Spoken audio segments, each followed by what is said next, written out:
Mahigit 10,000 trabaho ang alok ngayon ng Labor Department sa mga Pilipino. Meron ding summer jobs na naghihintay sa mga estudyanteng nais kumita ngayong bakasyon.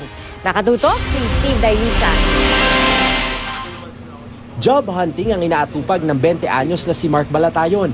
Tapos ng kursong Marine Transportation pero sa dami ng mga nag-a-apply bilang seaman, kailangan daw muna niya ng alternatibong trabaho. Lahat ng trabaho kailangan pasukan para lang magkakita, ganun. End of contract o endo naman ang dahilan kung bakit jobless si Melody Gatbunton. Napasok na nga raw niya ang karamihan sa mga fast food bilang service crew pero dahil high school graduate, hirap din daw siyang makakuha ng permanenteng trabaho.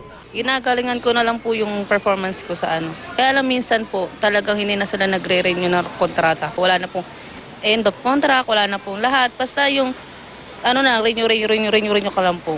Good news para kina Mark at Melody ang higit 10,000 trabahong anunsyo ng Labor Department sa kanilang online job portal na philjobnet.gov.ph. Kailangan lang nila isumite ang resume online para masala ng higit 1,000 employer. Pinakamaraming bakante sa industriya ng business process outsourcing o call center. Pero meron ding trabaho tulad ng service crew, cashier, staff nurse, beauty consultant, machine operator at iba pa. May oportunidad din sa construction. This year, mag-umpisa na tayo doon sa yung massive infrastructure projects, di ba? Siyempre, ang lalago dyan, yung construction. Maka-generate yun ang trabaho.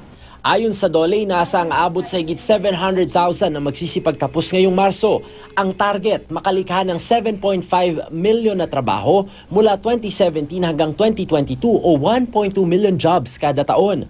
Problema pa rin ang job mismatch o iba ang kursong tinapos sa kailangan ng mga negosyo o employer.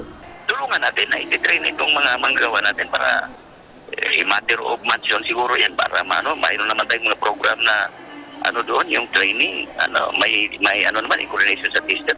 At dahil papalapit na ang summer, higit 200,000 trabaho sa ilalim ng Special Program for Employment of Students o SPES ang pwede na ring applyan ng mga estudyante.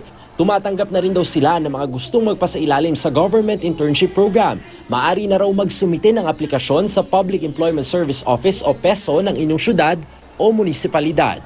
Steve Dailisa, Nakatutok, 24 Oras.